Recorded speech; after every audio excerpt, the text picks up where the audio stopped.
South India shopping mall kilo sale అభిమానుల కోరికపై శ్రావణంలో కూడా ఆషాఢం ధరలకి.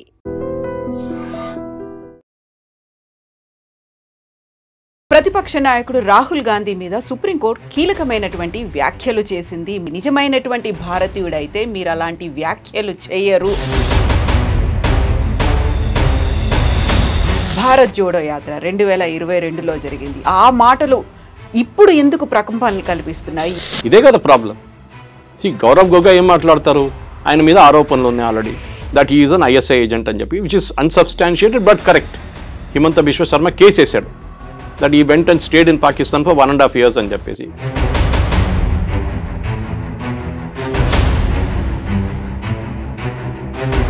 కేవలం ఆర్మీ గురించి మాట్లాడటమే కాదు, చైనా వచ్చి మన దగ్గర ఆక్రమించుకుంటే మన వాళ్ళు ఏం చేస్తున్నారు అనేటువంటి వ్యాఖ్యలతో పాటుగా హ్యాకింగ్ అనేది జరిగింది, అక్కడ ఉన్నటువంటి ఈవీఎంలని హ్యాక్ చేశారు, ఆల్మోస్ట్ ఒక 100 స్థానాల్ని మ్యానిపులేట్ చేశారు, లేకుంటే ఫలితం ఇంకొక రకంగా ఉండేది అని. మన అందరికి తెలిసి ఆయన దగ్గర ఏం ఆధారం ఉంటాయి, అన్సబ్స్టాన్షియేటెడ్ అలిగేషన్స్ అంటారు. నేను కూడా చెప్తాను.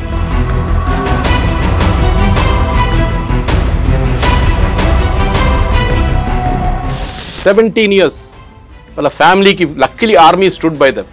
ఆర్మీ శాలరీ ఇచ్చారు, వాళ్ళ ఇల్లు అక్కడే ఉంచుకున్నారు, వాళ్ళ పిల్లల ఎడ్యుకేషన్ చూసుకున్నారు, అన్ని ఆర్మీ వాళ్ళు చూసుకున్నారు. కానీ ఆరోపణలు చేసి ఆయన కెరీర్ కంప్లీట్గా డిస్ట్రాయ్ చేశారు.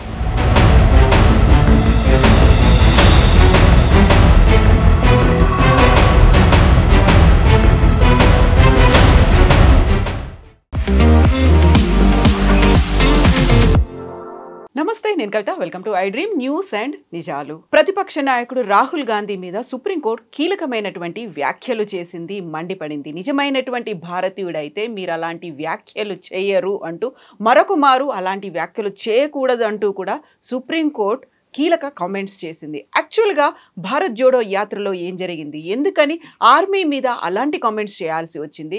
చైనా 2000 కిలోమీటర్ల భూభాగాన్ని భారతదేశానికి సంబంధించి ఆక్రమించిందా? మనతో పాటుగా ఉన్నారు సీనియర్ జర్నలిస్ట్ సురేష్ కొచ్చాతిల్ గారు. సురేష్ గారు నమస్కారం అండి. భారత్ జోడో యాత్ర 2022లో జరిగింది. అప్పటికి ఆ మాటలు ఇప్పుడు ఎందుకు ప్రకంపనలు కల్పిస్తున్నాయి? ఎందుకని ఆయన మీద అంత తీవ్రంగా సుప్రీంకోర్టు వ్యాఖ్యలు చేయాల్సినటువంటి అవసరం ఉందండి? ఇది జరిగింది ఎందుకంటే ఒక డిఫమేషన్ కేసు ఒకటి వచ్చింది ఉత్తరప్రదేశ్లో, ఒక చిన్న డిస్ట్రిక్ట్ కోర్టులో. ఒక బార్డర్ రోడ్స్ ఆర్గనైజేషన్లో రిటైర్ అయిన ఒక chief engineer, assistant chief engineer, ఆయన కర్నల్ ర్యాంక్లో ఉంటారు వాళ్ళు. ఆయన ఫైల్ చేశారు, ఇట్లా రాహుల్ గాంధీ ఇట్లాంటి వ్యాఖ్యలు చేశారు, నేను అక్కడే ఉంటాను, ఎప్పుడు నేను అక్కడే పనిచేశాను, అక్కడ ఏ 2000 కిలోమీటర్లు పోలేదు, అసలు అక్కడ లైనే లేదు, మన బార్డర్ లైన్స్ క్లియర్గా డిఫైన్ చేయలేదు, మెక్మోహన్ లైన్ అని. ఇటువైపు మన ఎక్కడైనా వెళ్తూ ఉంటారు. చైనా వాళ్ళు అంటారు అరుణాచల్ ప్రదేశ్ మాదే అంటారు. ఇప్పుడు కూడా మన అరుణాచల్ ప్రదేశ్ నుంచి బయటికి వెళ్ళే చైనాకి వీసా అప్లై చేసిన వాళ్ళు వీసా స్టేపుల్ చేసిస్తారు. ఇప్పుడు కూడా చైనా వాళ్ళు they don't accept Arunachal Pradesh as a part of India. అట్లాంటి టైంలో వ్యాఖ్యలు చేసి ఇట్లా మనకు అందరికి తెలుసు, ఆ టైంలో గల్వాన్లో జరిగిన గొడవ మనకు తెలుసు, డోక్లాంలో జరిగిన గొడవ మనకు తెలుసు. మన దగ్గర 26 నుంచి 30 మంది చనిపోయారు. ఇదంతా సుప్రీంకోర్టు వాళ్ళు చెప్పారు. సుప్రీంకోర్టు ఏమన్నారంటే, ఒక యుద్ధం నడుస్తున్నప్పుడు 2 సైడ్లలో లాసెస్ ఉంటుంది.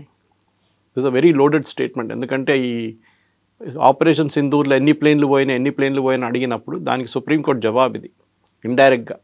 ఒక యుద్ధం నడుస్తున్నప్పుడు 2 సైడ్లలో లాసెస్ ఉంటుంది, మన వైపు ఎందుకో చెప్పడం, అటువైపు ఎందుకు చెప్పట్లేదు అని చెప్పి. చైనా వాళ్ళు వచ్చి మన సోల్జర్స్ని కొడుతున్నారంటే మన వాళ్ళు ఏం చేయట్లేదు, మన సోల్జర్స్, ఇండియన్ సోల్జర్స్ కేపబుల్ కాదు, దే ఆర్ యూస్లెస్ అని రాహుల్ గాంధీ స్టేట్మెంట్. అది ఫస్ట్ టైం కాదు ఇదంతా.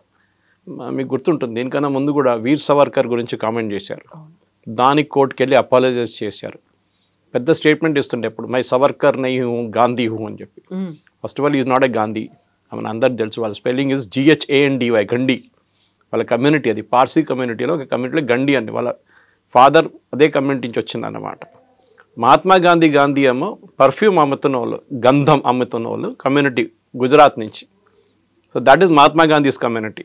కానీ అది GNDH అది కూడా కాదు, కానీ వాళ్ళు కరెక్ట్ ఫామ్ వచ్చేస్తుంది అనమాట. వాళ్ళు పర్ఫ్యూమ్లు అమ్ముతుండే generation before they used to sell perfumes. మన దగ్గర అత్తర్లు అమ్ముతారు చూడండి, అట్లాంటి పర్ఫ్యూమ్స్ అమ్ముతుంటే కమ్యూనిటీ పేరు గంధం అమ్ముతున్న వాళ్ళు గంధీ అని వచ్చి అది గాంధీ అయిపోయింది.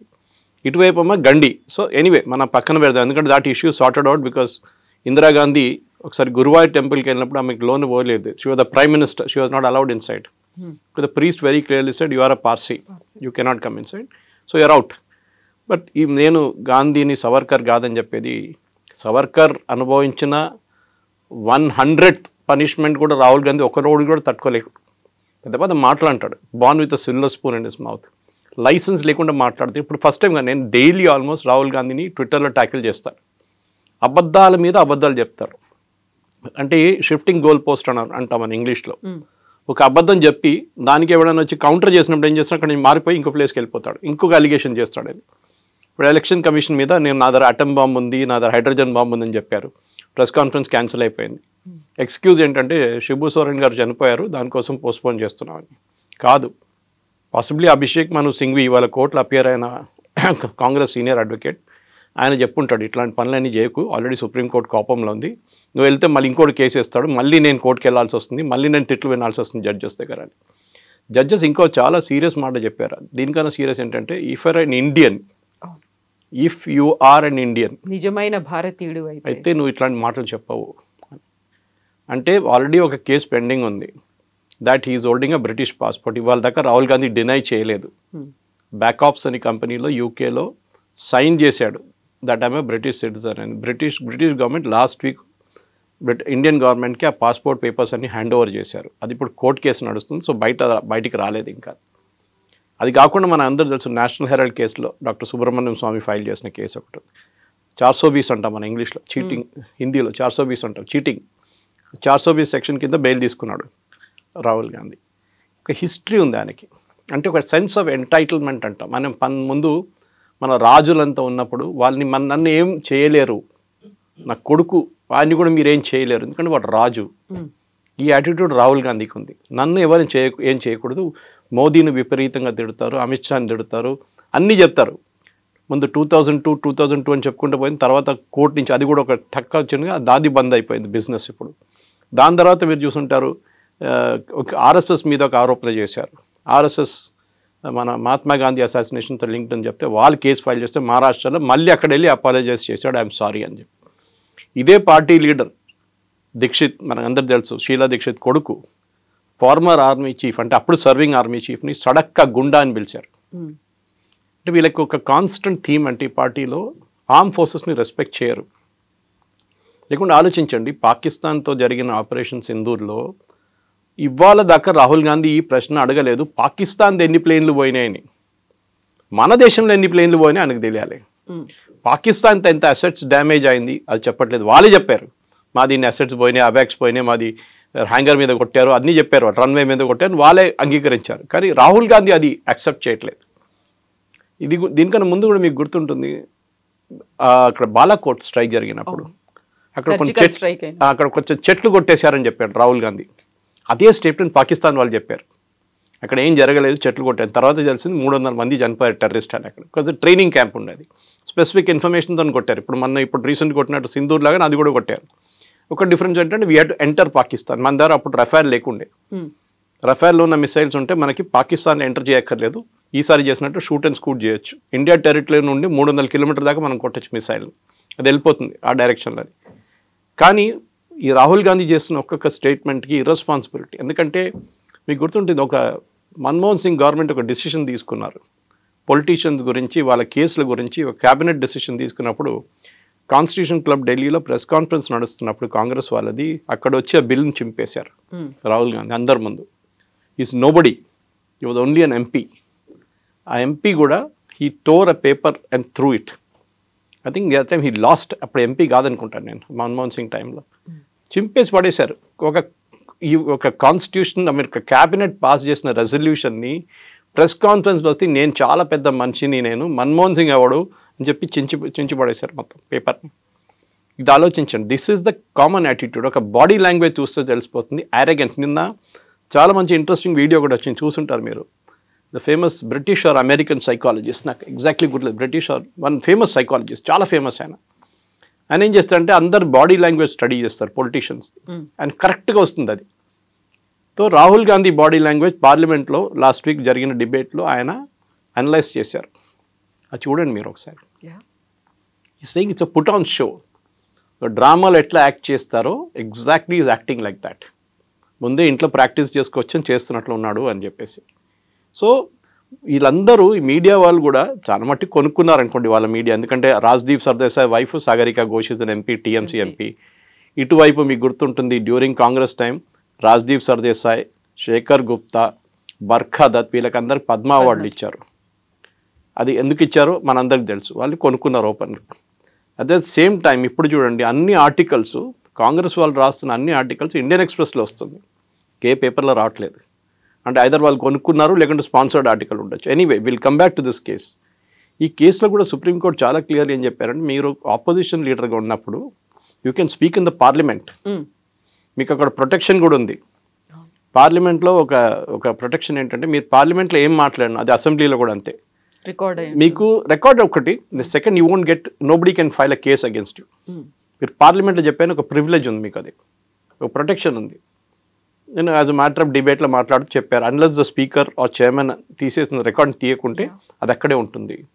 సో దానికోసం చూసుంటారు మీరు చాలా మటుకు హోమ్ మినిస్టర్ కానీ మోదీ గారు కానీ ఎవరైనా పార్లమెంట్లో మాట్లాడినప్పుడు దాని కేసులు తీసుకోరు, ఏ కోర్టు తీసుకోరు కేసెస్. కానీ మీరు సోషల్ మీడియా ఎందుకు యూజ్ చేస్తున్నారని అడిగారు రాహుల్ గాంధీ గారు. బీజేపీ సోషల్ మీడియా కూడా తక్కువేం కాదు, కానీ ఐఎన్సీ కేరళ అని చెప్పి ఒక ట్విట్టర్ హ్యాండిల్ ఉంది, మీరు చూడాలి. హారబుల్ అంటే మోదీ గారు అమ్మగారి నుంచి అందరిని తిడతారు వాళ్ళు పొద్దున్న లేవగానే, అంతా I mean third rate stuff అనమాట. కానీ వాళ్ళ గురించి ఒక్క మాట కూడా రాహుల్ గాంధీ చెప్పారు. Supriya Shrinate suppose with the head of social media cell, ఆమె రీట్వీట్ చేస్తుంది అదంతా. ఇప్పుడు దాకా 3 సార్లు వార్నింగ్ ఇచ్చిన తర్వాత తీసేశారు ఒక్కొక్క ట్వీట్ వాళ్ళు. సో ఓవరాల్గా చూస్తే ఏంటంటే రాహుల్ గాంధీకి జ్యుడిషియరీ కానీ ఎగ్జిక్యూటివ్ కానీ లెజిస్లేటర్తో ఏం సంబంధం లేదు. మీకు గుర్తుంటుంది ఆయన పార్లమెంట్కి ఒకసారి వచ్చిన టీ-షర్ట్ వేసుకొని వచ్చారు. The speaker had to remind them normal procedure is full hand వేసుకోవాలి పార్లమెంట్లో. ఇప్పుడు మీరు చూడండి ఎవరైనా MPs they wear full hand, nobody wears a half hand shirt. అది ప్రొసీజర్, అది ఈవెన్ కోర్టుకి వెళ్తే కూడా చూడండి ఫుల్ హ్యాండ్ షర్ట్ వేసుకోవాలి. మనం రిమైండ్ చేయాల్సి వచ్చింది. ఏంటంటే అక్కడ వచ్చి మసలు చేపిస్తున్నట్లు అట్లా ఎంటైటిల్మెంట్ అన్నమాట. నేను కూర్చున్నప్పుడు ఆ రోజు చూస్తుంటారు మీ డిబేట్లో ఇట్లా చేయబెట్టాడు. యూజువలీ మోదీ గారి పక్కన అమిత్ షా పక్కన రాజ్నాథ్ సింగ్ పక్కన నిర్మలా సీతారామన్ లేకుంటే పీయూష్ గోయల్ అందరు లైన్లో కూర్చుంటారు, చిన్నపిల్లలు కూర్చున్నట్ల క్లాస్లో. ఈయన పక్కన ఎవరిని కూర్చొనియట్లేదు, ముగ్గురు ఇక్కడ సీట్లు తీసేసి ఇట్లా కూర్చున్నాడు. వాళ్ళందరూ ఇంకా కూర్చోవాల్సి వచ్చింది. ఇక్కడ పక్కన కూడా దూరంలో కేసీ వేణుగోపాల్ కూర్చున్నాడు. That body language, that day I tweeted, this body language is extremely danger. ఒక అరెగెన్స్, అది ఇవాళ సుప్రీంకోర్టు తీసుకొచ్చి కింద పడేశారు. అది జరిగింది. సో ఇప్పుడు కేవలం ఆర్మీ గురించి మాట్లాడటమే కాదు, చైనా వచ్చి మన దగ్గర ఆక్రమించుకుంటే మన వాళ్ళు ఏం చేస్తున్నారు అనేటువంటి వ్యాఖ్యలతో పాటుగా హ్యాకింగ్ అనేది జరిగింది. అక్కడ ఉన్నటువంటి ఈవీఎంలని హ్యాక్ చేశారు, ఆల్మోస్ట్ ఒక 100 స్థానాల్ని మ్యానిపులేట్ చేశారు, లేకుంటే ఫలితం ఇంకొక రకంగా ఉండేది అనేది ఒక దేశమంతా ఆలోచించుకునేలా చేసింది, మాట్లాడుకునేలా చేసింది. నిజంగా అది జరిగిందా అనేది దానికి సంబంధించే కదా నేను ఒక బాంబు లాంటిది నేను బయట పెట్టబోతున్నాను, నా దగ్గర ఆధారాలు ఉన్నాయి అనేటువంటి మాట.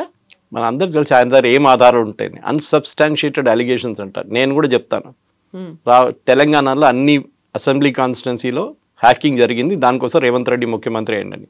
యాక్సెప్ట్ చేస్తారా? అప్పుడంతగా తెలంగాణలో బాగానే జరిగింది, కర్ణాటకలో బాగా జరిగింది, మిగతా place. First of all EVM machines hack చేయలేరు, అది ఎన్నోసార్లు ఎలక్షన్ కమిషన్ ప్రూవ్ చేశారు, ఛాలెంజ్ చేశారు కాంగ్రెస్ వాళ్ళని. రండి మీరు కాదు మాకు ఇవ్వండి, మీరు ఇంటికి తీసుకెళ్తా అని చెప్పండి అరవింద్ కేజ్రీవాల్. ఇంటికి తీసుకెళ్ళి మీరు ఏమైనా చేసుకుంటారు కదా, మా ముందు పెడుతున్నాం, రోజంతా కూర్చోండి ఇక్కడ, మేము మీకు చాయ్ పెడతాము, బిస్కెట్లు పెడతాము, లంచ్ పెడతాము, డిన్నర్ పెడతాం, మీరు హ్యాక్ చేయండి. యాక్సెప్ట్ చేయలేదు వాళ్ళు. ఎవడో ఫారిన్ కంట్రీలో కూర్చొని ఒక ఈవీఎం లాగా తయారు చేసి దాన్ని హ్యాక్ చేసి చూపించాడు. ఫస్ట్ ఆఫ్ ఆల్ ఇంటర్నెట్కి కనెక్టెడ్ ఉండాలి హ్యాకింగ్ జరగాలంటే. రెండవది ఎలక్షన్ మిషన్ని, ఆ ఈవీఎం మిషన్ని తీసుకున్నప్పుడు క్యాండిడేట్ పేరు ఉండదు దాని మీద. వీళ్ళందరూ తీసుకెళ్ళి బూత్కి వెళ్ళి ఆ రోజు సాయంత్రం క్యాండిడేట్ లిస్ట్ దాంట్లో లోపల ఇన్సర్ట్ చేస్తారు. మూడవది ఎలక్షన్ జరిగే ముందు గంట సేపు ముందు మొత్తం మిషన్ టెస్ట్ చేస్తారు, ఎలక్షన్ ఏజెంట్స్ ముందు ఈ అన్ని పార్టీలతో సహా టెస్ట్ చేస్తారు. దాంట్లో ఎన్నోసార్లు ఎలక్షన్ కమిషన్ ఛాలెంజ్ చేశారు, వీళ్ళు సుప్రీంకోర్టు కూడా వెళ్ళారు. సుప్రీంకోర్టు కూడా చెప్పారు nothing, it cannot be tampered with, చాలా క్లియర్గా చెప్పారు. అప్పుడు ఆ స్టోరీ బంద్ అయిపోయింది, గోల్ పోస్ట్ షిఫ్ట్ అయిపోయింది. ఇప్పుడు నేను ఆటం బాంబు వేస్తాను, హైడ్రోజన్ బాంబు వేస్తానని తిరుగుతున్నాడు. అదే కథ వస్తుంది. వాళ్ళకి కావాల్సిన వాళ్ళు ఓడిపోయిన సీట్లే తీస్తారు, వాళ్ళు గెలిచిన సీట్ల గురించి మాట్లాడరు. We can always prove that also. ఇది చెప్పేది ఏంటంటే వీళ్ళు కిషన్గంజ్లో లాస్ట్ టైం, కిషన్గంజ్ అని బీహార్లో కాన్స్టిట్యున్సీ ఉంది, 65% Muslims, 65% most of them are Bangladeshis. అక్కడి నుంచి వచ్చి ఇల్లీగల్గా సెటిల్ చేసుకుంటుంది. కిషన్గంజ్ వెస్ట్ బెంగాల్ పక్కన ఉంటుందన్నమాట. అక్కడ సెటిల్ అయిపోయారు. ఇప్పుడు ఫస్ట్ ఆ కాన్స్టిట్యున్సీలో ముస్లిమ్స్ 10% కూడా లేకుండే, ఇప్పుడు 65% ముస్లిమ్స్ అయిపోయారు with in a matter of 20 years. అంటే 4 లోక్సభ ఎలక్షన్ జరిగే టైంలో 5 లోక్సభ మారిపోయింది, ప్రొఫైల్ మారిపోయింది కాన్స్టిట్యున్సీ. అక్కడ మొన్న చేసినప్పుడు తెలిసింది ఏంటంటే ఒకరికి 3 కార్డులు, ఒకరికి 2 కార్డులు, ఒకటి 5 కార్డులు ఉన్నాయి అక్కడ. దానికోసం పాపులేషన్ కూడా మారిపోయింది, డెమోగ్రఫిక్ మారిపోయింది. రాహుల్ గాంధీ చెప్తున్నారు కదా చైనా వాళ్ళు వచ్చి తీసుకెళ్లారు. ఇవి కిషన్ గాంధీ చూసుకుంటే తెలిసిపోతుంది మీకు ఎందుకు జరుగుతుంది అదని. నేను ట్యాంపర్ చేశాను చెప్తున్నా. ఇది tampering is because illegal voting is there. మీరు మహారాష్ట్రలో ట్యాంపరింగ్ అన్నారు, ఏమైంది? శరద్ పవార్ మాట్లాడలేదు, ఉద్ధవ్ ఠాక్రే మాట్లాడలేదు, ఈయనొక్కరే చెప్పుకుంటే పోతున్నాడు. వాళ్ళకి ఇద్దరికి ప్రాబ్లం లేదు, వాళ్ళు తెలిసిపోయింది. ఈవెన్ ఒమర్ అబ్దుల్లా చాలా మంచి స్టేట్మెంట్ ఇచ్చారు ఆ టైంలో, మీకు గుర్తుంటుంది. ఓడిపోతే ఓడిపోయిందని చెప్పాలి, మళ్ళీ దాని గురించి జస్టిఫై చేయక్కర్లేదు. You have lost. I also last election. పోయిన ఎలక్షన్ నేను ఓడిపోయాను, అంత అయిపోయింది. నెక్స్ట్ ఎలక్షన్ గెలిచి వచ్చాను కదా నేను మళ్ళీ అని. కానీ ఓడిపోయింది దానికి మళ్ళీ కాన్స్పిరసీ థియరీలు అది ఇది. ఇప్పుడు వచ్చే ఎలక్షన్కి రెడీ అవుతున్నాడు, ఎందుకంటే నెక్స్ట్ ఎలక్షన్ ఓడిపోతే కూడా ఇదే ఎక్స్క్యూజ్ ఇస్తాడు, ఈవీఎంలు ట్యాంపరింగ్లు. ఎందుకంటే వీళ్ళందరూ పుట్టింది పెరిగిందంతా బూత్ క్యాప్చరింగ్లో. మీకు గుర్తుంటుంది ఎట్లా పాత సిస్టంలో మొత్తం బ్యాలెట్ పేపర్లు తీసుకెళ్ళిపోయి ఇంట్లో కూర్చొని కొడతారు వీళ్ళు, తీసుకొచ్చి డబ్బలు పడేస్తారు. ఓల్డ్ సిటీలో చాలా ఫేమస్ ఉండే అప్పుడు. సుల్తాన్ సులావుద్దీన్ ఓవైసీ ఇప్పుడున్న అసదుద్దీన్ ఓవైసీ వాళ్ళ ఫాదర్ ఉన్నప్పుడు కూడా 90% ఓటింగ్ జరుగుతుండే. చనిపోయిన వాళ్ళు కూడా వచ్చి ఓటేస్తారు చాలామంది దాంట్లో. అది ఇప్పుడు కూడా నడుస్తుంది. అది బీహార్లో చూసాం కదా, 22 లక్షల మంది చనిపోయిన వాళ్ళు లిస్ట్ ఇంకా ఉన్నారంట. అక్కడ తేజస్వి యాదవ్ మొన్న ఒక కాన్స్పిరసీ చూపించి నా పేరు లేదు చూడండి, కానీ ఇంకొక ఐడి కార్డు ఇప్పుడు చూస్తే అది ఇష్యూనే చేయలేదంట. అట్లా లేదు, అంతా తయారు చేసుకొని పెట్టుకున్నా. కుక్క ఫోటో పెట్టి ఒక ఐడి కార్డు తయారు చేశారు, మనం చూసుంటారు మీరు. ఇప్పుడు ఎలక్షన్ కమిషన్ చెప్తే వేరే ఇష్యూనే చేయలేదు. అట్లా వీళ్ళందరూ కూర్చొని ఏదో ఫోటోషాప్లో తయారు చేసుకుంటున్నారు, మళ్ళీ ప్రెస్ కాన్ఫరెన్స్లో పెడతారు. అది కాగానే డినై చేసి వెళ్ళిపోతున్నారు. మళ్ళీ ఆ స్టోరీ లేదు, మళ్ళీ అయిపోయింది. దానికి షెల్ఫ్ లైఫ్ అంటాం. ఇప్పుడు 24 గంటలు ఉంటుంది షెల్ఫ్ లైఫ్. రాహుల్ గాంధీ ఇంత మాట్లాడుతున్నారు కదా, చైనా వాళ్ళు వచ్చి 2000 కిలోమీటర్లు తీసుకెళ్లారని. వాళ్ళ great grand father Jawaharlal Nehru టైంలో ఏం జరిగిందండి? అక్సాయ్ చిన్ అని చెప్పి హాఫ్ లదాఖ్ చైనాకి ఇచ్చేశారు. లాజిక్ ఏంటి? అక్కడ హర్యానా సైజ్ ఆలోచించి, హర్యానా సైజ్లో ఉన్న ఒక స్టేట్ చైనాకి నెహ్రూ గిఫ్ట్గా ఇచ్చేశారు. అక్కడ ఏం లేదులే, ఏం చేసుకుంటామని చెప్పేసి. అక్కడ ఏం చెట్లు కూడా ఉండవు, అక్కడ ఎందుకు అక్కడ రాళ్ళు గీళ్ళునే, మనం ఏం చేసుకుంటామని చెప్పి గిఫ్ట్ చేశారు. ఆలోచించండి, 38,000 స్క్వేర్ కిలోమీటర్స్ పంజాబ్ స్టేట్ లాంటి సైజ్. ఇప్పుడు కూడా మీరు లదాఖ్ మ్యాప్ చూస్తే చాలా బాగుంటుంది చూడడానికి. Half of Ladakh is with China, ఇంకొక హాఫ్ పాకిస్తాన్ గిఫ్ట్ చేసేసారు. పిఓకే అని చెప్తాం మనం ఇప్పుడు. అది ఎవరు ఇచ్చారు? అది కూడా నెహ్రూ ఇచ్చారు. ఎందుకంటే ఆ రోజు 1947లో ఆ టైంలో డిలే చేశారు కావాలని చెప్పి నెహ్రూ. వేరే Sardar Patel wanted army to be, that's a different story altogether. కానీ రాహుల్ గాంధీకి అక్కడ మిగతా వాళ్ళ మీద ఆరోపణలు చేయడం, ఆయన గురించి ఆయన మాట్లాడరు. ఏది నేషనల్ హెరాల్డ్ కేసు కానివ్వండి, ఆగస్టా వెస్ట్ల్యాండ్ కేసులో అందరికీ తెలుసు డబ్బులు ఎవరికి వెళ్ళింది. ఆ డబ్బులు తీసుకున్నాడు లండన్లో కూర్చున్నాడు, వెరీ క్లోజ్ ఫ్రెండ్ ఆఫ్ వద్రా. ఆయన మీద అరెస్ట్ వారెంట్ ఉంది, ఆడు అక్కడ కూర్చున్నాడు. ఇక్కడ వద్రాని క్వశ్చన్ చేశారు మనం. ఆగస్టా వెస్ట్ల్యాండ్లో even the chief of air staff జైలుకి వెళ్ళాల్సి వచ్చింది, మీకు గుర్తుంటుంది. ఇదంతా జరిగిన లంచాల మీద లంచాలు ఈ ఫ్యామిలీలో. బోఫోర్స్ మన అందరికి తెలుసు, వెరీ ఫేమస్. అది పాపం రాజీవ్ గాంధీ తల మీద వచ్చి పడేది, కానీ రాజీవ్ గాంధీ అసలు డబ్బులు సంపాదించలేదు. But we all know Ottavio కాట్రాచికి 10% కమిషన్ పోయిందని ఆయన ఒప్పుకున్నాడు కోర్టులో.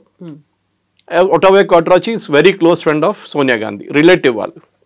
ఆయన వస్తూ పోతుంటారు వాళ్ళ ఇంట్లో. ఎప్పుడైతే లేట్ మనం చనిపోయిన ఆయన 3-4 years ముందు పోయిన ఆయన మలేషియాలో పట్టుకుని అన్ని. There are plethora of cases. కానీ ఈయనది ఏంటంటే ఒక స్పెషాలిటీ, వాళ్ళ సెట్ ఆఫ్ మీడియా వాళ్ళు ఉంటారు, వాళ్ళని పిలిచి వాళ్ళ ముందు కూర్చొని ఒక డ్రామా చేస్తాడు. వాళ్ళు ఏం క్వశ్చన్లు అడగరు, ఏమంటారు మోదీ గారు ఎప్పుడు ప్రెస్ కాన్ఫరెన్స్ చేయరు, చూడు నేను చేస్తున్నానని చెప్పేసి. ఇట్లాంటి ఆరోపణలు. I'm very happy actually. Supreme court ఇది కాదు, అది స్టే చేయకుండా ఉండాలి. Defamation should go on. ఈయన కాకపోతే బార్డర్ రోడ్స్ ఆర్గనైజేషన్ ఆయనకి డెసిగ్నేషన్ కరెక్ట్ కాదు అది ఇదని చెప్పి అభిషేక్ మను సింఘ్వి ఇవాళ ఆర్గ్యూ చేశారు. తప్పని చెప్పట్లేదు, ఆయనకి ఏమైంది దీని చైనా తీసుకెళ్లారంటే ఒక బార్డర్ రోడ్స్ ఆర్గనైజేషన్ మనిషికి ఏమైందని అడుగుతున్నారు. How is he related to the case? సరే రేపు ఒక రిటైర్డ్ లెఫ్టినెంట్ కర్నల్లో retired major retired brigadier case ఏమని చెప్పండి. సంతోష్ బాబు గారిని చంపేశారు కానీ వాళ్ళ ఫ్యామిలీ కేసే వచ్చు. They insulted him. కర్రలు తీసుకొని కొట్టారు, 26 మందిని కొట్టారు. ఇదంతా రాహుల్ గాంధీ చేస్తున్నారు. అంటే మన సోల్జర్స్ ఏం చేయలేదు, ఇట్లా చూసుకొని నిలబడి ఉన్నారు. వాళ్ళు వచ్చి కొట్టారంట చైనా వాళ్ళ మన్ని. They are questioning the integrity of our soldiers. అంటే మనం ఆలోచించండి, కష్టపడి -40 degreesలో, అదే వాళ్ళు సుప్రీంకోర్టు కూడా చెప్పారు, -40 degreesలో they are standing out there. ఇంకా డిఫరెంట్ కేసులో of course it was the Punjab police ఒక ఒక కర్నల్ని అసాల్ట్ చేసిన కేసులు. -40 degreesలో వాళ్ళకి ఆ కొండ మీద నిలబడి ఇండియాని గార్డ్ చేసిన మనిషిని మీరేమంటున్నారు? వాడు పని చేయట్లేదు అంటున్నారు. మీరు ఉన్నారని అడిగారు supreme court. Were you there when this happened? చూసారా మీరు చూసారా? ఆరోపణలు చేయడం చాలా ఈజీ. మీరు చూసారా? మీరు అక్కడ ఉన్నారా అని అడిగారు. This is a great lesson. ఇట్లా కాదు, ఇంకా చాలా ఉన్నాయి ఇట్లాంటిది. They should be regular cases filed. In fact నేను ఎన్నోసార్లు ఈ ఆపోజిషన్ వాళ్ళకి సజెస్ట్ కూడా చేశాను. ఇక్కడ స్టేట్లో ఉన్న ఆపోజిషన్ లీడర్స్ని. రాహుల్ గాంధీ చేసిన అన్ని దానికి కాన్స్టిట్యూషనల్ మీద ఉన్నాయి ఆరోపణలు. Election commission is a constitutional body. వాళ్ళ మీద ఆరోపణలు చేయడం చాలా ఈజీ. కానీ remember, Rahul Gandhi opposition leader కానీ ఎంపీగా ప్రమాణ స్వీకారం చేసినప్పుడు కొన్ని వర్డ్స్ యూజ్ చేశారు. I will preserve, protect and defend the constitution of India as by law established. అంటే చట్టం ఒకటి ఉంది, దాన్ని నేను ప్రొటెక్ట్ చేస్తాను. కానీ ఆ ప్రొటెక్ట్ చేసే బదులు దాని మీద ఆరోపణలు చేస్తున్నారు. So he can be disqualified straight away. నేను దీనికి ముందుకు చెప్పాను మీకు, కేరళలో ఒక ఎగ్జాంపుల్ ఇచ్చాను. And should be done. ఆయన్ని కోర్టుకి తీసుకెళ్ళి డిస్క్వాలిఫై చేయాల్సిందే. ఎందుకంటే ఆల్రెడీ ఒక కేసు నడుస్తుంది, ఒకటి స్టే ఉంది దాని మీద. ఆయన మూడు సంవత్సరాలు జైలుకి పంపించిన కేసు నడుస్తుంది అది. సో దాన్ని స్టే ఇచ్చారు. ఆ కేసు ఇంకా ఫినిష్ కాలేదు, అది ఎక్కడో పడుంది అక్కడ చెత్తలో. దానికోసం ఆయన ఎంపీ స్థానం కూడా కొన్ని రోజులు పోయినాయి ఆయనకి. ఇది జరగాల్సింది ఇప్పుడు. దట్ అరెగెన్స్ చూడండి. నేను ముఘల్ రాజా కొడుకు, నేను ఒక ఎంటైటిల్ ఫ్యామిలీ నుంచి వస్తున్నాను, నేను ఏమైనా చెప్పొచ్చు, ఎవరికి మీద ఏదైనా ఆరోపణలు చేయొచ్చు. లేదు, ఎందుకంటే వాళ్ళ పార్టీలో ఇన్నర్ పార్టీ డెమోక్రసీ అని లేదు. పాపం నరసింహరావు గారి దగ్గర నుంచి మనం నేర్చుకోవాల్సిందే. You was the only prime minister who stood up to the Gandhis, fake Gandhis. Only prime minister. ఏం చేశారండి ఆయన డెడ్ బాడీకి? ఏఐసిసి ఆఫీస్ లోపల తీసుకెళ్ళలేదు. మాజీ ప్రధానమంత్రి. ఢిల్లీలో సంజయ్ గాంధీకి ఒక సమాధి ఉంది పెద్దది. What post did Sanjay Gandhi hold అండి? What post? మినిస్టర్గా ఉన్నారా? ప్రైమ్ మినిస్టర్గా ఉన్నారా? జస్ట్ బికాజ్ ఈ ఫ్యామిలీతో కనెక్షన్ చెప్పేసి పెద్ద సమాధి కట్టారు. నరసింహరావు గారిని తీసుకొచ్చి ఇక్కడ నెక్లెస్ రోడ్ కాడ వీ నో వాట్ హ్యాపెండ్, రాత్రి ఏం జరిగింది, కుక్కలు ఏం చేశారని మన అందరికి తెలుసు. This is what I'm saying. వాళ్ళ సీతారాం కేసరిని టాయిలెట్ లోపల లాక్ చేసిన ఇన్సిడెంట్ మీకు తెలుసు. సోనియా గాంధీని ప్రెసిడెంట్ చేయాలంటే ఆయన ఒప్పుకోలేదు. నేను రాజీనామా చేయనని చెప్తే ఆ రోజు ఏఐసిసి ఆఫీస్లో టాయిలెట్ లోపల బంద్ చేయించి ఆయనతో రాజీనామా చేయించాను. ఆలోచించండి. లైట్ ఆఫ్ చేసేసి పడేస్తారు వాళ్ళు, టాయిలెట్లో పడేసి. ఇట్లాంటి పార్టీ ఇది. ఆరోపణలు చేయడం చాలా ఈజీ. ఇక్కడ కూడా చూస్తున్న తెలంగాణలో కూడా కల్చర్ ఉంది. మోదీ గారి మీద ఆరోపణ చేస్తూనే ఉంటారు. I wish BJP had a legal cell, strong legal cell. ఢిల్లీలో వాళ్ళ దగ్గర ఉంది, స్ట్రాంగ్ లీగల్ సెల్ ఉంది వాళ్ళ దగ్గర. చాలామంది MPs are actually good lawyers. కేసులు ఫైల్ చేయండి. మీరు హెల్తీ డిబేట్ కావాలని డెమోక్రసీలో లేదని చెప్పట్లేదు. కానీ సుప్రీంకోర్టు చెప్పినట్ల లేనిపోయిన ఆరోపణలు చేయడం, రఫాయల్ పడిపోయిందని ఇక్కడ రేవంత్ రెడ్డి కూడా రిపీట్ చేశారు. We should file a case against it. What proof do you have? మీరు అక్కడ ఉన్నారా రఫాయల్ పడినప్పుడు? చూసారా మీరు రఫాయల్ ఎట్లా ఉంటుంది మీకు తెలుసా? ఫస్ట్ ఆఫ్ ఆల్ ఏ పోయిన ఆరోపణలు ఏంటండి? యూఆర్ డిమారలైజింగ్ ఆ సోల్జర్స్. వాళ్ళ టార్గెట్ సోల్జర్స్ కాదు, వాళ్ళ టార్గెట్ మోదీ. సోల్జర్ని కొట్టారంటే మోదీ ఇన్ఎఫెక్టివ్, మోదీ అని చేయట్లేదు. చైనా మీద భజన చేస్తుంటారు. మీరు నో వన్ థింగ్, మీరు చూస్తుంటారు ఫేమస్ సిగ్నేచర్ చేస్తున్న రాహుల్ గాంధీ జీ జింగ్పిన్తో నాకు సైన్ చేస్తున్న ఒక అగ్రిమెంట్ వాళ్ళ టైంలో, వాళ్ళ హయాంలో. సోనియా గాంధీ వెనక నిలబడినారు, జీ జింగ్పిన్ స్టాండింగ్ అండ్ ఈ signing with another Chinese party official. 300 కోట్లు ఇచ్చారండి రాజీవ్ గాంధీ ఫౌండేషన్కి వాళ్ళు, చైనీస్ వాళ్ళు. Official on record. ఎందుకు ఇచ్చారండి 300? అడిగితే ఏమంటున్నారంటే రీసెర్చ్ చేయడానికి ఇచ్చారంట. చైనా వాళ్ళు Rajiv Gandhi foundation which is the private trust run by Sonia గాంధీకి 300 కోట్లు ఒఫీషియల్గా ఇచ్చారు. అందరికి తెలుసు రఫాయల్ని ఎందుకు ఆపారండి, ఇంత ట్రై ఎందుకు చేశారు? Narasimhan Ram Hindu, communist party of India card holding member Rahul Gandhi. Last supreme court ఏం చెప్పారండి? Non sense, nothing in. కానీ మళ్ళీ నిన్న మొదలు పెట్టాడు, రఫాల్ is not a good air craft, దానికోసం రఫాల్ పాకిస్తాన్ వాళ్ళు కొట్టారని చెప్పి. ఎక్కడ కొట్టారండి పాకిస్తాన్ వాళ్ళు? You are insulting our air force pilots. వాళ్ళ కేపబిలిటీ ఏదని చెప్తున్నారు మీరు. మీరు క్రిటిసైజ్ చేయండి. MiG-21 should be scrapped, it should be done away immediately. నేను కూడా అగ్రీ చేస్తాను. ఫ్లయింగ్ కాఫిన్స్ అంటాం దాన్ని. చాలామంది పైలట్స్ చనిపోయారు. ఎప్పుడో 84లో రిటైర్ చేయాలండి ఎయిర్క్రాఫ్ట్. మన ఇప్పుడు కూడా మనం సెప్టెంబర్లో we're finally saying goodbye to it. కానీ ఇది కాదు. మీరు ఆరోపణ చేసినప్పుడు you should be a responsible person. మీరు ఏదో రోడ్డు మీద తిరుగుతున్న మనిషి కాదు. You are and leader of the opposition. మీరు చెప్పే ఒక్కొక్క మాటని అనలైజ్ చేస్తారు. అది నేను ఎప్పుడు చెప్తాను, పొలిటీషియన్ అడ్వైజ్ చేస్తే నన్ను ఎవరైనా పొలిటీషియన్ కట్టుకుంటే నేను చెప్తాను వాళ్ళకి. కొండా విశ్వేశ్వరరెడ్డి కానివ్వండి, ధర్మపురి అరవింద్ కానివ్వండి, దే ఆర్ ఆల్ రియలీ చాలా కమ్యూనికేటివ్ మనుషులు. నేను ఎప్పుడు చెప్తూనే ఉంటాను వాళ్ళకు కూడా. నేను అడ్వైస్ ఇస్తే చెప్తాను, we should be very careful with data. మన డేటా పెట్టుకునే మాట్లాడాలి మనం. We should never go out of that. ఎందుకంటే మీరు ఏదైనా ఆరోపణ చేసిన రేవంత్ రెడ్డి మీద ఆరోపణ చేశానండి, డబ్బులు సంపాదించని చెప్పి నేను నాకు ఆరోపణ చేయొచ్చు. Do have a proof? I don't have a proof. నేను చెప్తాను ఏదో ఇంటర్ కనెక్టెడ్ కేసు పెడతాను, అది గుర్తుందా ఎమ్మెల్సీ ఎలక్షన్ కోసం అప్పుడు జరిగిన దాంట్లో డబ్బులు ఇచ్చాడు అది అని చెప్పి ఇంటర్లింక్ చేస్తాం దాన్ని.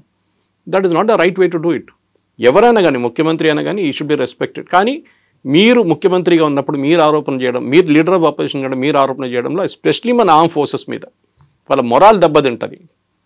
ఇప్పుడు కూడా చూడండి వాళ్ళ మీద కన్సిస్టెంట్గా ఇవాళ కూడా నిన్న కూడా చేశాడు రఫేల్ రఫేల్ రఫేల్ రఫేల్. ఎన్ని ఎకరాట్ పోయింది, ఎన్ని ఎకరాట్ పోయింది, ఒక్క మాట కూడా పాకిస్తాన్ ఎన్ని ప్లేన్లు పోయినా అడగట్లేదు. విచ్ ఇస్ వాట్ నాకు చాలా కోపం వస్తుంది దాని మీద. అయితే ఇక్కడ అభిషేక్ సింఘ్వి కూడా సుప్రీంకోర్టులో వాదించాడు. ప్రతిపక్ష నాయకుడు కాబట్టి ప్రజల గురించి మాట్లాడుతున్నారు, సమస్యల గురించి మాట్లాడుతున్నారు, అందులో తప్పేముంది అనేది ఆయన వర్షన్ కదా. సుప్రీంకోర్టు ఏం చెప్పారు? మీరు పార్లమెంట్లో మాట్లాడండి, సోషల్ మీడియాలో కాదని చెప్పారు. You're a leader of opposition the parliament, not in the road. Social media కాదు మీ వెపన్. మీరు పార్లమెంట్లో వెళ్ళి చెప్పండి ఈ మాట, గవర్నమెంట్ అక్కడ రిప్లై ఇస్తారు మీకు. మీరు పార్లమెంట్లో అడగరు, ఎందుకంటే అప్పుడు government has immediate right to reply. పార్లమెంట్లో ఒకటి ఉంటుంది ఈల్డింగ్ అంటాం మనం. ఇప్పుడు మోదీ గారు మాట్లాడుతున్నప్పుడు ఆయన అపోజిషన్గా అక్కడి నుంచి రాహుల్ గాంధీ లేసారనుకోండి, బ్రిటిష్ స్టైల్, మన democracy coming from the British style, yielding అంటాం. అంటే మోదీ గారు కూర్చుంటేనే రాహుల్ గాంధీ మాట్లాడొచ్చు, అది చేయడు. రాహుల్ గాంధీ ఇప్పుడు చూస్తుంటారు, మీరు మొన్న కూడా పార్లమెంట్ బయట చెప్పి నన్ను మాట్లాడనీయలేదన్నారు. Leader of opposition, leader of the house మాట్లాడిన తర్వాతనే మాట్లాడతారు. ఆయనకు కూడా ఒక సెట్ టైమింగ్ ఇస్తారు. టైమింగ్ ఇచ్చారు, టైంకి రాలేదు. తర్వాత వచ్చి నాకు ఇప్పుడు కావాలండి. ఇప్పుడు ఎట్లయిపోయిందంటే మనం ఈ లైన్లో నిలబడతామని చూడండి, ఒకసారి ఏదైనా సినిమా థియేటర్ కాదు ఇంకెక్కడైనా లైన్లో నిలబడుతున్నప్పుడు రైల్వే స్టేషన్ తీసుకు, ఇప్పుడు అక్కడ కూడా లైన్ లేవు అనుకోండి, ఒకటి సైడ్ నుంచి వచ్చి సడన్గా దూరిపోతాడు లోపలికి. ఏం చేస్తారు అందరు కలిసి, వెనకగలరా అని చెప్తారు అందరు. రాహుల్ గాంధీ ప్రాబ్లం ఇది. ఆయనకు సెన్స్ ఆఫ్ ఎంటైటిల్మెంట్ ఉంటుంది. నేను ఎప్పుడు వచ్చి కూర్చుంటాను నా టేబుల్, నేను అప్పుడే మాట్లాడతాను. అది ఎట్లా ఇస్తారండి? ఆల్రెడీ ప్రొసీజర్ నడుస్తుంది పార్లమెంట్లో. మీ పార్టీకి 2.5 గంటల టైం ఇచ్చారు. మీ లీడర్ ఆఫ్ ఆపోజిషన్ మీరు డిసైడ్ చేయాలి ఎవరికి ఎంత టైం తీసుకుని. మీరు 2.5 గంటలు మాట్లాడుతుంటే మాట్లాడండి, no problem. But you will get only 2.5 hours. And that too allocate as per time. మీరు చెప్పాలి ఇన్ని టైం నుంచి ఇంత టైం దాకా వీళ్ళు మాట్లాడతారు, గౌరవ్ గొగోయ్ మాట్లాడతారు, వాళ్ళు మాట్లాడతారు, వీళ్ళు. అది కాదు కదా వాళ్ళ పార్టీలో కూడా. ఇన్ పార్టీ డెమోక్రసీ అంటారు. మొన్న జరిగిన డిబేట్లో Manish Tewari and Shashi Tharoor are not given a chance. Manish Tewari గారు చెప్పారు, మనీష్ తివారీ సమజ్దార్కో ఇషారా కాఫీ, మై సైలెన్స్ విల్ స్పీక్ అన్నారు. మీరు ఒక ఇన్నర్ పార్టీ డెమోక్రసీ మోదీ గారు అందరినీ చేస్తున్నారు, కానీ మీ పార్టీలో ఉన్న 2 of the best leaders, specially Shashi Tharoor, ఆయన మీరు మాట్లాడనీయలేదు మన డిబేట్లో. మీ చెంచాలు అందరినీ పెట్టుకున్నారు లైన్లో. ఇదే కదా ప్రాబ్లం. గౌరవ్ గొగోయ్ ఏం మాట్లాడతారు, ఆయన మీద ఆరోపణలు ఉన్నాయి already, that he is an ISI agent అని చెప్పి, which is unsubstantiated but correct. Himanta Biswa Sarma case వేశాడు, that he went and stayed in Pakistan for 1.5 years అని చెప్పేసి. మరి అందరికి తెలుసు ఆ కేసు ఏంటనేది, అది నడుస్తుంది ఇంకా. కానీ అది కాదు ద పాయింట్ ఇస్, మీరు అక్కడ కూడా పార్లమెంట్లో కూడా ఆరోపణ చేస్తున్నప్పుడు గవర్నమెంట్కి రైట్ ఆఫ్ రిప్లై ఉంటుంది. బయట మోదీ గారి మీద ఆరోపణ చేస్తున్న మోదీ గారు మళ్ళీ వచ్చి ఇంకో ప్రెస్ కాన్ఫరెన్సో లేకుంటే సోషల్ మీడియాలో రిప్లై చేయరు. మాలాంటి వాళ్ళు రిప్లై చేస్తారు వెళ్ళి. అక్కడ బీజేపీ ఐటీసీలు అంతా కూడా ఎఫెక్టివ్ కాదు. మాలాంటి వెళ్ళి డిఫెండ్ చేస్తారు. అప్పుడప్పుడు అమిత్ మాల్వియా గారు స్టేట్మెంట్ ఇస్తారు, నాకు కూడా పంపిస్తారు ఆయన స్క్రీన్ షాట్ దాన్ని, this is what I spoke about అని చెప్పేసి. కానీ కన్సర్టెడ్ ఎఫెక్ట్, ఒక లీడర్ ఆఫ్ అపోజిషన్ నుండి మెచ్యూరిటీ ఉండాలి. ఎమోషనల్ మెచ్యూరిటీ, ఫిజికల్ మెచ్యూరిటీ కాదు. ఎమోషనల్ మెచ్యూరిటీ రాహుల్ గాంధీకి లేదు. ఇప్పుడు కూడా 52, 53 అయింది అంటున్నాడు. కానీ మొన్న సైకాలజిస్ట్ అని అనలైజ్ చేసిన అదే అంటున్నాడు, ఒక 18-year-old పిల్లోడు ఎట్లా బిహేవ్ చేస్తారో అట్లనే బిహేవ్ చేస్తున్నాడు ఈ అబ్బాయి. 53 అయిపోయింది కానీ ఆయనకి మెచ్యూరిటీ రాలేదు ఇంకా. ఆమె అనుకుంటా అంటే నేను ఇట్లా డ్రామా చేస్తే అందరు చూస్తారు, అందరు వా రాహుల్ గాంధీ అంటారు, కానీ ఎలక్షన్లో లాస్ట్ వెళ్ళి మోదీగా ఓటేస్తారు వాళ్ళు. ఇది ప్రాబ్లం. అయితే కేవలం రాహుల్ గాంధీ మాత్రమే కదా, ఆ అదర్ లీడర్స్ కూడా అడుగుతున్నారు, మనం ఎంత నష్టపోయాము, నిజంగానే మనకు ఉన్నటువంటి ఫైటర్ జెట్లను కోల్పోయామా అనే మాట. అదే మాటని ట్రంప్ అన్నారు, అదే మాటని పాకిస్తాన్ చెప్తోంది, అదే మాటని మన వాళ్ళు అడుగుతున్నప్పుడు why there is no answer. Zardari ఏం చెప్పారు మొన్న పాకిస్తాన్ పార్లమెంట్లో, హమారే లోగ్ భారత్ కే పార్లమెంట్ మే బైఠే హై. మా వాళ్ళు భారత్ పార్లమెంట్లో కూర్చున్నారంట. So whom is hinting at. There are certain secrets చెప్పారండి, ఎప్పుడు చెప్పకూడదు కూడా. 71 వార్లో మనది 65 ప్లేన్లు పోయినాయి. మనది 71 బంగ్లాదేశ్ వార్లో జరిగింది 3 వారాలు అంతే, 65 ప్లేన్లు పోయినాయి. We have lost 600 prisoners of war. పాకిస్తాన్లో వెళ్ళారు, ఒక్కడు కూడా మనకి రిటర్న్ దొరకలేదు ప్రిజనర్స్ ఆఫ్ వార్. మన దగ్గర ఉన్న 93,000కి వాళ్ళకి ఇచ్చేసాం, 93,000 మందిని బంగ్లాదేశ్లో క్యాప్చర్ చేసిన వాళ్ళని. అదంతా మాట్లాడుకుంటూ పోతే చాలా ఉన్నాయి. మన రాజ్నాథ్ సింగ్ గారు, అమిత్ షా గారు కూడా తీసేశారు మన స్టాటిస్టిక్స్తో సహా. ఆరోపణలు చేయడం సరే, ఇది ట్రంప్ ఎందుకు చేస్తారండి? Is the commercial market. Rafale పనికి రాదు, నా ధర F-35 దాకా కొనుక్కోండి. ఇది ఎట్లయిపోయిందంటే, మీరు ఒక కార్ తీసుకున్నారు, రేపు కూడా వచ్చి అంటే ఈ కారా, అరే చూసిన 10 యాక్సిడెంట్ జరిగింది, ఎందుకు తీసుకున్నా ఈ కార్, నాది ఇంకా మంచి కారు ఉంది, సేఫ్టీ ఫీచర్స్ చాలా మంచిది అంటారు. లారీకి వెళ్ళి కొడితే లారీ వాడు చనిపోతాడు, మీకేం కాదంటాడు. అట్లాంటి చాలామంది ఉన్నారు చేసేటోళ్ళు. So this is the commercial market. దానికోసం ఫ్రాన్స్ డిఫెండ్ చేశారు చూడండి. ఒక్క రఫేల్కే ఏదో ప్రాబ్లం ఉంది, అది కూడా 17,000 ఫీట్లో. It had an engine issue, it had be brought down. దానికోసం ఎయిర్ మార్షల్ భారతి ఆ రోజు ప్రెస్ కాన్ఫరెన్స్ చాలా క్లియర్గా చెప్పారు, ఆపరేషన్ సింధు టైంలో. None of our pilots were lost, none of our assets were lost. Assets అంటే వాళ్ళ దాంట్లో ఎయిర్క్రాఫ్ట్ లాంగ్వేజ్లో, ఎయిర్ ఫోర్స్ లాంగ్వేజ్లో నన్ ఆఫ్ దమ్ వెల్. వాళ్ళు చెప్పిన తర్వాత మళ్ళీ ఈయనకేంటండి ప్రాబ్లం? కొన్ని సీక్రెట్స్ ఎప్పుడు బయట చెప్పారు. ఒసామా బిన్ లాడన్ బాడీ చూపించారండి, యూఎస్ వాళ్ళు తీసుకెళ్ళి అమెరికాకి తీసుకెళ్లారా? ఊరేగింపులు తీసుకెళ్లారా వాళ్ళు? కాదు కదా. వాళ్ళు అయిపోయింది, క్రితం చేసి ఎక్కడ పోయింది బాడీ ఎవరికి తెలియదు. ఇక్కడేమో బాలకోట వెళ్ళి చెట్లు కావాలి, సర్జికల్ స్ట్రైక్ చేసినప్పుడు గుర్తుంటుంది. రాహుల్ గాంధీ ఏమన్నారు, నాకు డెడ్ బాడీలు కావాలి, ప్రూఫ్ చూపించాలి. అంటే వాళ్ళు చంపిన టెర్రరిస్ట్ని అందరి భారతదేశంలో తీసుకొచ్చి డిస్ప్లే చేయాలంట. సర్జికల్ స్ట్రైక్ అండ్ ఎల్లరు కొట్టేశారు, వచ్చేసారు, అయిపోయింది గంట సేపట్లో, ఫినిష్. ఎందుకంటే సోల్జర్స్ ఎంటర్డ్ పాకిస్తానీ టెరిటరీ, చాలా డేంజరస్. వాళ్ళు ఒక్కడు కూడా దాంట్లో చనిపోతుంటే మోదీ గారి మీద అందరు కలిసి పడుతుండే. ఆ రోజు మణిపూర్ వైపు కూడా జరిగింది. దానికన్నా 2 వారాల ముందు మణిపూర్ వైపు మనం ఒక సర్జికల్ స్ట్రైక్ చేశాం. ఊరి మూవీ చూస్తుంటే మీకు గుర్తుంటుంది, ఓపెనింగ్ సీన్ వాజ్ దాట్. చాలామందికి తెలియదు, ఎందుకంటే వాళ్ళు ఏదో నార్మల్ ఆర్మీ సీన్ అనుకుంటారు. చాలా ఉన్నాయి అట్లాంటిది. కానీ మన సోల్జర్స్ మొరాల్ మీరు డౌన్ చేయకండి. మీరు మోదీ గారికి ఏ ప్రాబ్లం లేదు, కానీ డోంట్ ఎవర్ ట్రై, బికాస్ వాళ్ళ ఫ్యామిలీ సంగతి ఆలోచించండి. వాళ్ళ ఫ్యామిలీ మీద ఎట్లా ఉంటుంది. మొన్న పురోహిత్ మీద చేసి మాలేగాం చేసిన 17 సంవత్సరాల కెరియర్ పోయిందండి. ఎవరు తీసుకొస్తారు వాపస్ ఇప్పుడు? ఈ కూడా మన బ్రిగేడియర్ బై నౌ 17 years. వాళ్ళ ఫ్యామిలీకి luckily army stood by them. Army salary ఇచ్చారు, వాళ్ళ ఇల్లు అక్కడే ఉంచుకున్నారు, వాళ్ళ పిల్లల ఎడ్యుకేషన్ చూసుకున్నారు, అన్ని ఆర్మీ వాళ్ళు చూసుకున్నారు. వాళ్ళకి తెలుసు that this guy was working for us, for the Indian army. కానీ ఆరోపణలు చేసి ఆయన కెరియర్ కంప్లీట్గా డిస్ట్రాయ్ చేశారు. Who will bring back that 17 years now? వీళ్ళు ఆన్సర్ చేయాలండి. వీళ్ళు ఈ ఆరోపణ చేస్తున్న వాళ్ళు పొద్దున్న లేవగానే అబద్ధాలు చెప్తారు, అబద్ధాల మీద అబద్ధాలు. దానికి భజన మండలి ఒకటి ఉంది పాడడానికి, తోడు పాడడానికి. ఖర్గే గారు కానీ, ఇక్కడ రేవంత్ రెడ్డి గారు అందరు భజన పాడతారు. కేసీ వేణుగోపాల్, సుప్రియా శ్రీరాంటే, జయరామ్ రమేష్, పవన్ ఖేరా అందరూ ఉన్నారు ఫుల్ భజన మండలి. ఎందుకంటే ఫ్యామిలీ లెడ్ పార్టీ అండి, ప్రైవేట్ లిమిటెడ్ కంపెనీ ఇది. మీరు చూస్తుంటారు ప్రైవేట్ లిమిటెడ్ కంపెనీలు మాట్లాడితే ఎండి కొడుకు తర్వాత వాళ్ళ కొడుకు, వాళ్ళ తర్వాత వాళ్ళ కూతురు, ఇట్లా నా లైనేజ్ ఉంటుంది. ఎవరు వ్యతిరేకంగా మీరు మాట్లాడలేరు, తీసి పడేస్తారు, కరిపాకు పడేస్తున్నట్లు మిమ్మల్ని పక్కన. ఇది కూడా అంతే. చూడండి, వాళ్ళ పార్టీలో వాళ్ళ వ్యతిరేకంగా మాట్లాడిన మనుషులు ఎక్కడన్నా ఉన్నారా? You go back to Nijalingappa and that time, నీలం సంజీవ్ రెడ్డి టైంలో ఏం జరిగింది మన అందరికీ తెలుసు. కామరాజ్ గారిని ఏం చేశారు చెప్పండి? You are the tallest leader in Congress. 2 ప్రధానమంత్రిని నామినేట్ చేసి తయారు చేసిన మంచి కామరాజ్, లాల్ బహదూర్ శాస్త్రి అండ్ ఇందిరాగాంధీ. ఏం చేశారు లాస్ట్లో? ఇందిరాగాంధీ ఆయన తీసి పక్కన పడేశారు. ఆయన కాకుండా ఆయనే ప్రధానమంత్రి అయిపోతుండే ఈజీగా. But he didn't. కానీ అట్లా ట్రీట్ చేస్తారు వీళ్ళు. నరసింహారావు గారిని ఎట్లా ట్రీట్ చేస్తారో, సీతారాం కేసుని ఎట్లా ట్రీట్, అట్లనే వాళ్ళ పార్టీలో వాళ్ళ గురించి మాట్లాడకపోతే టామ్ వడకన్ ఇప్పుడు బీజేపీలో ఉన్నారు, Rajaji grand son is in BJP. మీకెందుకు? Me all the tallest leaders in Congress from Uttar Pradesh, Rita Bahuguna is in BJP. వీళ్ళందరూ అంతే. బికాజ్ వీళ్ళ యాటిట్యూడ్ ఏంటంటే మాకు భజన మండలి, మేమేం చెప్తే అదే నిజం. వేదవాక్యం అంటారు చూడండి మా దాంట్లో మలయాళంలో, it is that only. You can not go out of that Lakshman రేఖ.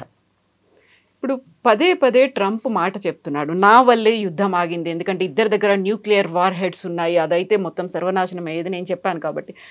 ఎక్కడ ప్రధానమంత్రి నరేంద్ర మోదీ కానీ పార్లమెంట్లో జరిగినటువంటి ప్రసంగంలో ట్రంప్ పేరు తీసుకోలేదు, ఎవరో చెప్తే మేము ఆపలేదు అనే మాట చెప్పారు తప్ప ఎక్కడ he's not taking Trump names. ఎందుకంటే ఆయన భయపడుతున్నారు. ఎందుకంత భయం అనేటువంటి ఒక మాట కూడా ఉంది. ఎమోషనల్ మెచ్యూరిటీ అంటారు దాన్ని. దీనికి రాహుల్ గాంధీ సంగతి చెప్పాను మీకు. ట్రంప్ ఏం చెప్పారండి ఫస్ట్? దానికన్నా ముందు ఏం చెప్పారు? నేను ట్రేడ్ టాక్స్ పెట్టి నేను అగ్రిమెంట్ తీసుకొచ్చాను. ట్రేడ్ టాక్స్ ఏమైందండి ఇప్పుడు? అంటే they was no trade talks, ఒట్టి హవా. ట్రంప్ ఎట్లయిపోయిందండి ఇప్పుడు? నేను మొన్న ట్వీట్ చేశాను దాని గురించి, World War II కూడా నేనే ఆపానంటాడు కంట్రీ రేపు కావాలంటే. ఆయనకి నోబెల్ ప్రైజ్ కావాలి, ఓపెన్గా చెప్పారు కదా వాళ్ళ ప్రెస్ సెక్రటరీ, మాకు నోబెల్ ప్రైజ్ కావాలి, నోబెల్ పీస్ ప్రైజ్ కావాలి మాకు. దానికి ఇప్పుడు రోడ్ మీద ఇద్దరు కొట్టుకుంటే కూడా నేనే వెళ్ళి స్టాప్ చేశానంటాడు ట్రంప్ రేపు. మన దగ్గర చిన్న యాక్సిడెంట్ జరిగితే కొట్టుకుంటుంది చూడండి రోడ్ మీద, అట్లా అయిపోతుంది. అది కూడా నేనే ఆపానంటాడు. ఎవరు సీరియస్గా తీసుకుంటలేరు. ఇది పాత ఒక స్టోరీ ఉండే, మన చిన్నప్పుడు వినుంటారు, పులి వచ్చింది అని చెప్తారు ఊర్లో. లాస్ట్ నిజంగా పులి వచ్చినప్పుడు ఎవడు రాడు కూడా అక్కడ. ఆ సంగతి ఇది. మీరు రష్యా యుక్రెయిన్ ఆపేస్తాను 2 రోజులు అన్నాడు, ఏమైందండి? వాళ్ళు ఇప్పుడు కూడా కొట్టుకుంటున్నారు పిచ్చోళ్ళలాగా. మా ఇండియా పాకిస్తాన్ మీరేం ఆపారండి? ట్రేడ్ డీల్ చెప్పాం వాళ్ళు ముందు చూపించి నేను ఆపాను అంటాడు. ట్రేడ్ డీల్ ఏమైనా జరిగిందా? First of all there is no call from Trump, everybody agrees. Call చేసింది ఓన్లీ రూబియో, వాళ్ళు వైస్ ప్రెసిడెంట్ ఒకరే కాల్ చేశారు అక్కడి నుంచి. జేడీ వ్యాన్స్ కాల్ చేశారు, మార్కో రూబియో కాల్ చేశారు. ట్రంప్ ఎక్కడ మాట్లాడలేదు. ఇక్కడ always said my team negotiated with them, we would agreed. నేనే చేశాను అంటారు. ఎందుకంటే ఆయనకు నోబెల్ ప్రైజ్ కాదు, లేకుంటే వైస్ ప్రెసిడెంట్ నోబెల్ ప్రైజ్ వచ్చేస్తుంది. ఆయనకు అది టెన్షన్. ఆయనకి క్రెడిట్ ఎవరికి రాకూడదు, నాకే రావాలి క్రెడిట్. సో ట్రంప్ ఒక మెంటల్ ఆలోచించండి, హీఈస్ పబ్లిసిటీ సీకర్. ఆయన అన్ని ఏదో ఎరిట్రియా, అక్కడ ఏదో ఆఫ్రికాలో ఎన్నో సంవత్సరాల నుంచి కొట్టుకుంటున్నారు. వాళ్ళు పిలిచి వైట్ హౌస్లో కూర్చొని సంతకం పెట్టించారు. వాళ్ళు ఏం పెట్టారో వాళ్ళకే తెలియదు. వాళ్ళు అన్నారంట తర్వాత, ఏం పెట్టి మాకు తెలియదు, పిలిచాడు సంతకం పెట్టమని మేము పెట్టాం. మళ్ళీ నెక్స్ట్ డే వెళ్ళి మళ్ళీ కొట్టుకుంటున్నారు అక్కడ. మళ్ళీ ఏం పీస్ అండి ఇది? నేను అక్కడ ఆపాను, నేను ఇక్కడ ఆపాను అంట. ఎక్కడ ఇదే అంటున్నాను. మన దగ్గర వైట్ స్కిన్ మెంటాలిటీ ఒకటి ఉందండి. నేషనల్ అవార్డు వస్తే నేషనల్ అవార్డు కాదు, ఆస్కర్ వస్తే ఆస్కర్. ఎందుకంటే వైట్ స్కిన్ కూడా ఇచ్చింది కదా, తెల్ల white skin is still very good for us. Oscar రావాలి నాకు. నేషనల్ అవార్డు వచ్చిందా? నేషనల్ అవార్డే కదా, అది అంతర్జాతీయ స్థాయిలో ఉంది. అంతర్జాతీయ స్థాయి కాదు.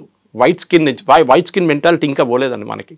ఇప్పుడు కూడా చూడండి, ఒక అమెరికనో బ్రిటిషో రోడ్డు మీద కనిపిస్తే మీ బిహేవియర్ ఎట్లా ఉంటుంది మీదని చెప్పట్లేదు. Normal human being Indians behaviour ఎట్లా ఉంది, వాడిని ఎట్లా టోపీ వేద్దాం, 100 రూపాయల ప్రోడక్ట్ వాడికి 500 ఎట్లా అమ్ముతాం, ఇది చూస్తుంటాం అన్నమాట. వాడు దానికైనా స్మార్ట్ ఫెలో, వాడు చూస్తాడు వీని ఎట్లా టోపీ వేయాలని చూస్తుంటాడు వాడు. ఇది మన white skin attitude. So Trump చెప్పారని చెప్పి ద మెచ్యూరిటీ ఆఫ్ మోదీ అక్కడ వస్తుందండి. ఏ ఎక్సైట్మెంట్ లేదు ఆయన ఫేస్లో, ఒక ఎమోషన్ కూడా కనిపించదు. ఎవరు నాతో మాట్లాడలేదు. నో వరల్డ్ లీడర్ లేకుంటే రేపు అంటాడు ఇంకో లీడర్తో చేయించా అంటాడు మళ్ళీ రేపు. పాకిస్తాన్ దగ్గర ఆయిల్ ఉంటే నేనే వచ్చి ఇది చేస్తాను. పాకిస్తాన్ పరేషాన్ అయిపోతుంది, ఇక్కడ మేము ఇంకా తవ్వలేదు, ఏం చేయలేదు, మా ఆయిల్ ఇస్తా అంటున్నాడు ఈయన. సో మనం కూడా పాకిస్తాన్ నుంచి కొనుక్కునే 3 సంవత్సరాల తర్వాత ట్రంప్ ఉండరు, వెళ్ళిపోతాడు. ఈ కెనాట్ కాంటెస్ట్ ఎలక్షన్ అయిపోయింది, వాళ్ళ 2 టైమ్స్ ఉంటాయి యూఎస్ ప్రెసిడెంట్కి. దాని తర్వాత వచ్చేటోడు ఏంటి, వాడు మొత్తం మార్చేస్తాడు రూల్ అంతా. ఏం చేస్తారు అప్పుడు పాకిస్తాన్ లేదు. So you have to keep your neutrality. చాలా మెచ్యూర్గా చేశారు. యూకే FTA సైన్ చేసామా మనం, ఫ్రీ ట్రేడ్ అగ్రిమెంట్. ఇప్పుడు యూరోపియన్ యూనియన్తో చేయబోతున్నాం. We just shift our markets అంతే. నేను చాలా ఛానల్స్ డిబేట్ చేసి చెప్పాను. నేను యూఎస్కి ఇండియాకు ఉన్న ట్రేడ్ రిలేషన్స్లో 3-4 ప్రోడక్ట్స్ ఇంపార్టెంట్. దాంట్లో ఒకటి ఫార్మస్యూటికల్స్. మన దగ్గర మందు కొనుక్కపోతే ఆ డోలోకి వాడు $10 ఇవ్వాల్సి వస్తుంది ఒక స్ట్రిప్కి. మన దగ్గర కొనుక్కుంటా అని చెప్పి తక్కువ. నేను I'm just giving an indicative rate. మన దగ్గర వెళ్ళి ఫార్మస్యూటికల్స్ వాళ్ళు బతుకుతున్నారు యూఎస్. అదర్వైజ్ వాళ్ళు 10 times కాస్ట్ ఇవ్వాల్సి వస్తుంది. We're the pharma capital of the world. Next మనది జెమ్స్ అండ్ జ్యువెలరీ. మన దగ్గర పాలిష్ అయ్యి సూరత్ నుంచి పాలిష్ చేసి కట్ చేసి పంపిస్తారు. ఇంకెవరు దాన్ని చేయమని చెప్పండి. I will challenge. Maximum Bangkok నుంచి తెప్పించుకుంటారు. అక్కడ వాళ్ళ దగ్గర న్యాచురల్ స్టోన్స్ ఉండవు, ఆర్టిఫిషియల్ స్టోన్స్ ఉంటాయి. ఎక్కడ తెప్పించుకుంటారు మీరు? కొనాల్సినోడు మీరు బంగారం 50,000 రూపాయలు ఉన్నప్పుడు కూడా కొన్నారా? బంగారం కొన్నారా? నేను పెళ్లి చేసుకున్నప్పుడు 15,000 ఉండే అప్పుడు 91. Now what is it? Close to 1 lakh rupees. మా దాంట్లో తొల అంటారు, మీ దాంట్లో తొల, అక్కడ తొల అంటారు, మా దాంట్లో 8 grams మా దాంట్లో క్యాల్కులేషన్. ఇప్పుడు యావరేజ్ ప్రైస్ పెట్టుకుంది 1 lakh అయిందండి. 15,000 కూడా బంగారం కొన్నామా? 1 lakhలో మీరు ఏదైనా మలబార్ గోల్డ్ లేకుంటే జాయ్ లుకాస్ లేకుంటే ఇక్కడ వెళ్ళి తిరగండి ఒకసారి. మన సూపర్ మార్కెట్ కన్నా ఎక్కువ రష్ అక్కడ ఉంటుంది. ఎవరు ఆపరండి కొనడం. So they will buy what ever rate Americans will buy. వాళ్ళకి ఎక్కడ ఉండదు. ఇప్పుడు చూడండి, మొన్న కార్ సేల్స్ గురించి చెప్తున్నారు. Ford company first time it is reported losses. ఎందుకంటే వాళ్ళు చిన్న ప్రోడక్ట్స్ వాళ్ళు తయారు చేయలేరు. They have to buy from China or India or Mexico or Canada. అమెరికాలో ప్రాబ్లం, నేను ఇప్పుడు ఒక ఎగ్జాంపుల్ ఇస్తాను. అమెరికా వైట్ హస్ ఫెయిల్డ్ అనేది, మీ ఇంటికి ప్లంబర్ వస్తాడు ట్యాప్ ఫిక్స్ చేయడానికి.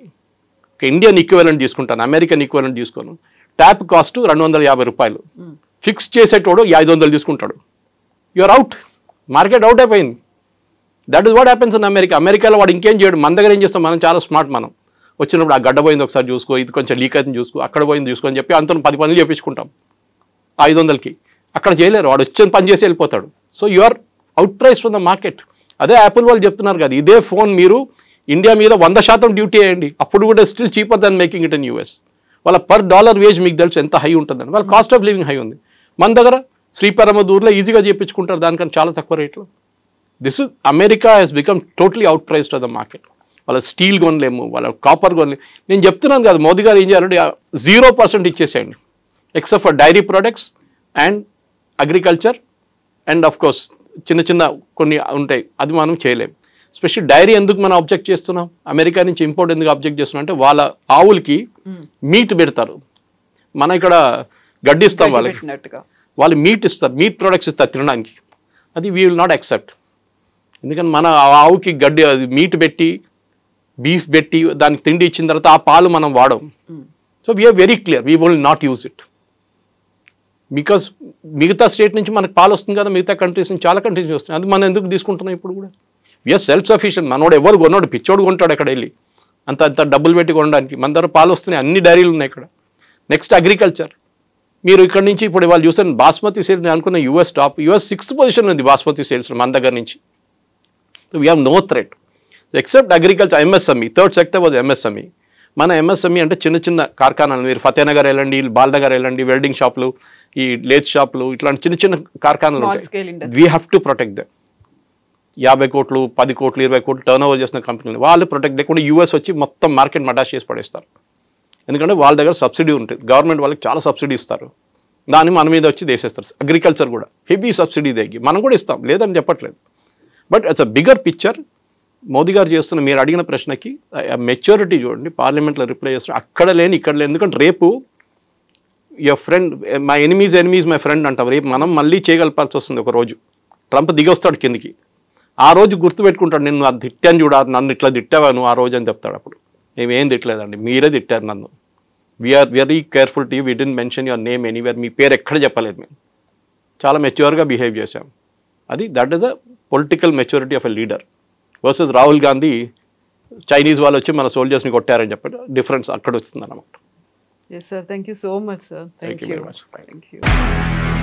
నిజంగా ప్రస్తుతం ఉన్నటువంటి సమాజం దేనికి ప్రయారిటీ ఇస్తుంది? ఆర్థిక సంబంధాల చుట్టూ మాత్రమే తిరుగుతోంది. మళ్ళీ ఎన్నికలంగానే చాలా విరక్తి కలుగుతాను. మంచి అనిపిస్తుంది కదా, లేడీస్ కూడా ఛాలెంజింగ్ జాబ్స్ చేసినప్పుడు చాలా బాగుంటది. ట్రాఫిక్ అసిస్టెంట్స్ గా నియమించిన ట్రాన్స్జెండర్స్ అందరితో సాల్యూట్ చేయించుకుంటున్నారు. ఫుడ్ డెలివరీ ఇవ్వటానికి వెళ్ళినటువంటి డెలివరీ బాయ్ అనిల్ పై కళ్ళ ముందు